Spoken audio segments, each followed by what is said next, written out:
তো বিএনপির নেতাকর্মীরা ইনকা বেপরা হয়ে উঠছে কেন? টাকা কামানোর জন্যে, আর অন্যকে হুমকি দেওয়ার জন্যে। এই দখলের উৎসবে মানুষজন তো টেম্পু স্ট্যান্ড দল বলে বিএনপিকে খোটা দেয়। আওয়ামী লীগ বদমাইশ ছিল, কিন্তু চালাক বদমাইশ ছিল। এরা তো দেখতেছে বেকুব টু দি পাওয়ার ইনফিনিটি। আবার দেখেন, আগে বলছিলাম না ওয়াজের স্টেজে উঠা আওয়ামী লীগের মতো বেদ্যবি করতো বিএনপি, আজকেও দেখেন কেমন বেদ্যবি করিচ্ছে ওয়াজের স্টেজে উঠা। আচ্ছা, আমি বিএনপির নাম নিয়ে কোনো কথা বলেছি? আপনি কাকে? আমি কি বিএনপির নাম নিয়ে কথা বলেছি? আপনি কথা বলেন, বলেন বলেন কথা বলেন কথা বলেন, আপনি কথা বলেন। আপনার সাহস তো কম না।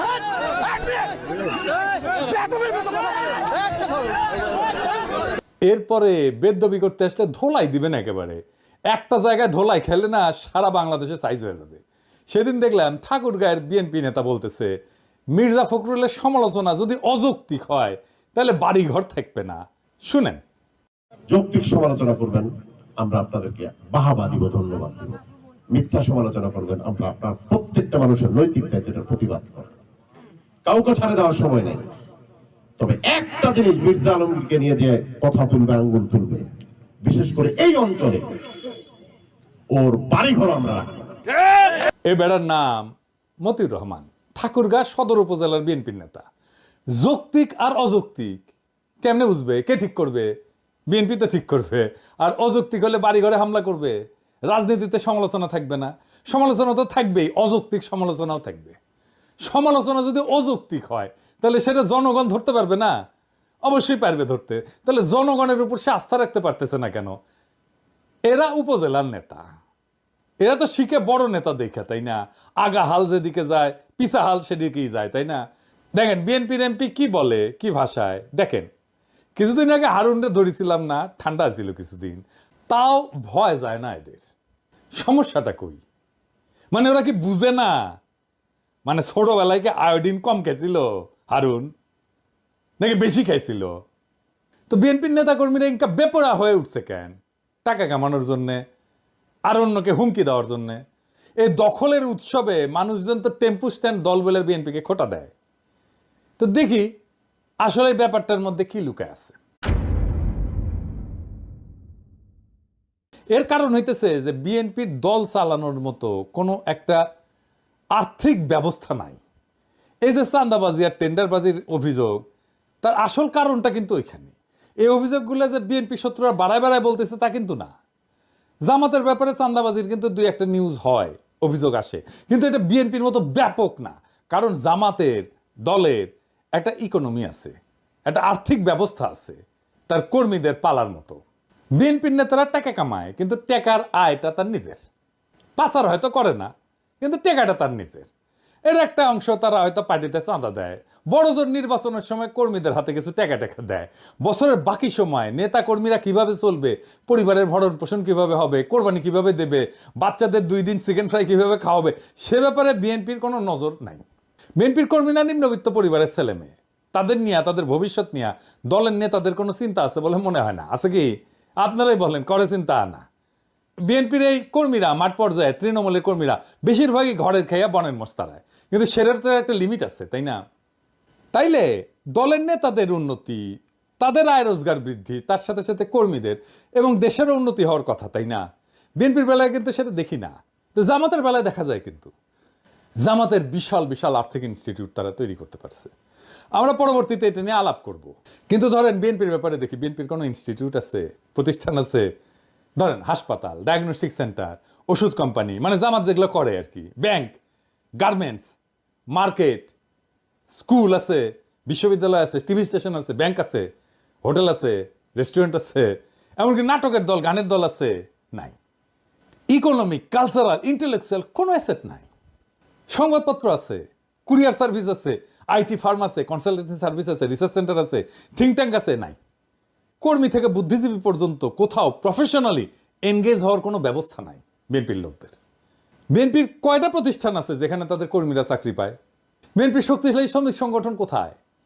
জামাত তো বিএনপির চেয়ে ছোট দল, জামাতের যতগুলো হসপিটাল আছে তার তো 10 গুণ হাসপাতাল থাকা উচিত বিএনপির, তাই না? 10 গুণ বাদ দিলাম, জামাতের যতগুলো আছে ততগুলো হাসপাতাল নাই কেন বিএনপির? বিশ্ববিদ্যালয়, স্কুল, কোচিং সেন্টার, সারা দেশে কোনো হোটেল আছে, কারখানা আছে? বিএনপি কর্মীরা কেন স্বাভাবিকভাবে জানে না যে অমুক প্রতিষ্ঠানে গেলে আমার চাকরি হওয়ার কথা? জামাত ইসলামী ব্যাংক তৈরি করছে, ক্ষমতা যাওয়ার অনেক আগে, ইবনে সিনা করছে 80-র দশকে। আর একটা কারণ, এই সমস্ত প্রতিষ্ঠান থাকা রাজনৈতিক দলের জন্য খুবই দরকারি, কারণ পার্টির কর্মীদের কাজের মধ্যে থাকা দরকার।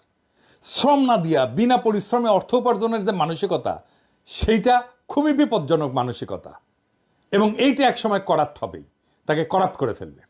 বাংলাদেশের রাজনৈতিক নেতারা, আপনারা কিছু মনে করবেন না, আপনাদের অসম্মান করার জন্য আমি এটা বলতেছি না, এটা বাস্তবতা। আপনার পেশা কি? আপনার আয় উপার্জন কিভাবে হয়? আমি তো কারোই বৈধ প্রকাশ্য কোনো আয়ের উৎস দেখতে পাই না। এটা রাজনীতিতে সবসময় একটা কোশ্চেন মার্ক। বিনা পরিশ্রমে টাকা উপার্জনের উপায় থাকলে দলের কর্মীরা অসৎ কাজে জড়িয়ে পড়ার সুযোগ পাবে। মানে ক্ষমতা আছে কিন্তু কাজ নাই, এরকম মানুষজন বিপদের কারণ হয়ে দাঁড়াবে, তো তাদের মাথায় শয়তান বাসা বাঁধবে সহজেই। আমি পেশার খুব গুরুত্ব দিই। মানে দেখবেন যে ফেসবুকে এসে অনেকে রাজা উজির মারে না, আমি অমুক আমি তমুক, প্রচুর জ্ঞানের কথা বলে। ওর একটা লিঙ্কডইন প্রোফাইল খুঁজে বের করবেন, তাইলে বুঝবেন যে ও আসলে প্রফেশনালি, পেশাগতভাবে সে কি করে, কোথায় করে, কাদের সাথে কাজ করে, তার নেটওয়ার্কের মধ্যে কারা কারা আছে, এটা দেখবেন। এটা খুব জরুরি। আপনি অনেক দেখবেন মানে রিসার্চ আর পিএইচডি অমুক তমুক মেলা কিছু করে ফেলছে, লিঙ্কডইনের কোনো প্রোফাইলই নাই, বুঝছাও? তার মানে ও কিছুই করে না, কিচ্ছু না, বা যা করে সেটা বলতে চায় না সে। বুঝতে পারছেন? এটা যদি চিন্তা করে দেখেন যে বাংলাদেশে সমাজের নিচ থেকে উপরে ওঠার ভালো কোনো রাস্তা নাই। এক প্রজন্মের মধ্যে নৈতিকতার সীমার মধ্যে এক শ্রেণী থেকে আরেক শ্রেণীতে যদি উঠতে চায়, সেটা প্রায় অসম্ভব ব্যাপার। এই বাস্তবে যদি এটা আপনি করতে চান, তো একটাই মাত্র পথ খোলা আছে, সেটা রাজনীতি। রাজনীতি করে আপনি প্রচুর টাকা কামাইতে পারবেন, আপনার আর্থিক অবস্থা যাই থাকুক না কেন, তাই না? এটা খুব বিপজ্জনক একটা দেশের জন্য, খুবই বিপজ্জনক একটা দেশের জন্য। এই জন্যই বাংলাদেশের রাজনীতি দাঁড়াইতে পারে না, রাজনৈতিক দলগুলো দাঁড়াইতে পারে না, শক্তি অর্জন করতে পারে না। এই সিন্ডিকেট ভাঙতে হবে। কিন্তু রাজনীতিকে একমাত্র পথ হিসেবে যারা দেখে, যারা রাজনীতি শুধু করে, তাদের এই বাস্তবতাটা বুঝতে হবে এবং তাদের জীবিকা নির্বাহের দায়িত্ব নিতে হবে। নাইলে কর্মীরা বিএনপির রাজনৈতিক প্রতিপক্ষদের কোলে গিয়ে উঠবে, অথবা চাঁদাবাজি মারামারি সংস্কৃতি আরো বাড়বে। এই যে বিএনপির লোকেরা, কিছু মনে করেন না, ওরা যে আওয়ামী লীগের লোকদেরকে রক্ষা করলো কি জন্যে? ওইটার স্টেক নিতে গেছে। তারা ওই লোভটা ছাড়তে পারে নাই, ওই টাকার লোভটা ছাড়তে পারে নাই, টাকা পাইছে, তারা রক্ষা করে ফেলছে। বিভিন্ন জেলায় আপনারা দেখছেন না, বিএনপির কাঁধে বেশে আওয়ামী লীগ পুনর্বাসিত হচ্ছে, আওয়ামী লীগকে রক্ষা করছে বিএনপি। কেন রক্ষা করছে? একটা ফাইন্যান্সিয়াল ইন্টারেস্ট ছিল, একটা টাকা পয়সার একটা লেনদেন ছিল, সেই জন্যই রক্ষা করছে। এবং দেখছেন তো, এই যে পেশা না থাকার কারণে, একটা আয় উপার্জনের, একটা সৎ আয় উপার্জনের জায়গা না থাকার কারণে দেশের ভবিষ্যৎ, দেশের রাজনৈতিক ভবিষ্যৎও এইটা সংকটে পড়ে যায়। যে কারণে মানুষ রাজনীতি করে, সেটা অর্জনের জন্য ভালো বিকল্প পথ দিতে হবে। শক্তিশালী পার্টির ফান্ড তৈরি করতে হবে এবং পার্টির একটা আর্থিক ব্যবস্থা তৈরি করতে হবে। বিএনপি চাইলে এটা করতে পারে, শুধু বিএনপি না, নতুন দল যারা আসতেছে তারাও এটা চিন্তা করতে পারে। আমি তো জামাতের বাংলাদেশের ব্যবসা প্রতিষ্ঠানের কথা বললাম, আমরা দুনিয়ার কিছু উদাহরণ দেখে আসি। পিসিআই, এটা ইটালিয়ান পার্টি, 1945 থেকে 1991 মধ্যে একটা ইউরোপের অন্যতম শক্তিশালী কমিউনিস্ট পার্টি ছিল। এদের বিভিন্ন সমবায় সংস্থা ছিল, প্রকাশনা সংস্থা ছিল, রিয়েল এস্টেট ছিল, হোটেল ব্যবসা ছিল, এবং দলীয় সদস্যদের কর্মসংস্থান হইতো, তহবিল সংগ্রহের জন্য এই জিনিসগুলো কাজে লাগে। তো তাদের রেস্টুরেন্ট ছিল, বার ছিল, সামাজিক ক্লাব ছিল, ট্রাভেল এজেন্সি ছিল, তাদের সহযোগী সংগঠনগুলো হলিডে রিসোর্ট করছিল, গেস্ট হাউস করছো, এমনকি এখানে দলীয় সদস্যরা ছাড়ে থাকতে পারত। আফ্রিকান ন্যাশনাল কংগ্রেস, এএনসির, এটার বিনিয়োগ বাহিনী আছে যা বিভিন্ন ব্যবসা পরিচালনা করে, এবং এএনসির যে বিনিয়োগ কোম্পানিগুলো আছে তারা হোটেল এবং পর্যটন খাতেও সম্পৃক্ত। বিএনপি বা বাংলাদেশের রাজনৈতিক দলগুলো নিজের ইকোনমি তৈরির জন্য, নিজের আর্থিক ব্যবস্থা তৈরির জন্য কোন পদ্ধতি গ্রহণ করবে সেটা তারাই ভালো জানে। রাজনৈতিক দলের শীর্ষ নেতাদের কর্মীদের ভরসা হয়ে উঠতে হয়। হাসিনার মতো তাদের উপরে জুলুম এবং গায়ের জোরের ছাতা হয়ে ওঠার টাইম শেষ। সেই জন্য নতুনভাবে ভাবতে হবে রাজনৈতিক দলগুলো। তবে এই পদ্ধতির একটা বড় অসুবিধা আছে। আমি সিপিবি ব্যাকগ্রাউন্ড থেকে আসছি জন্য এই পদ্ধতির অসুবিধাটা আমি ভালো বুঝতে পারি। এই সমস্যা জামাতেরও আছে। কি সেই সমস্যা? আসেন একটু বুঝে দেখি। দলের সাথে যুক্ত প্রতিষ্ঠান যদি আমার আয় রোজগারের উৎস হয়, তাহলে আমি ইন্ডিভিজুয়াল এজেন্সি নিয়ে, নিজের একক সত্তা নিয়ে রাজনৈতিক দলে কোনো ভূমিকা রাখার সম্ভাবনা থাকে না, কমে যায়। আমার দলের নেতা আমার যদি বস হয়ে যায়, আমি রাজনৈতিক দলটাকে একটা চাকরি বলে মনে করব। আর আমার বস যদি আমার নেতা হয়, রাজনৈতিক নেতা হয়, তাহলে তো আমি তার কথা সবসময় শুনবো, আমি তাকে কখনোই কন্ট্রাডিক্ট করবো না। আমি জামাতের এক্সাম্পল না দিয়ে সিপিবির এক্সাম্পল দিই। সিপিবির হোল টাইমার আছে, মানে দল থেকে বেতন দেয়, সারাক্ষণ সে রাজনীতি করে, সেটাই তার চাকরি। আমি আসলে হোল টাইমার হইতে চাইছিলাম 1992 সালে। হোল টাইমারের বেতন ছিল 3,000 টাকা, বোধ হয় 2.5 বা 3,000 টাকা।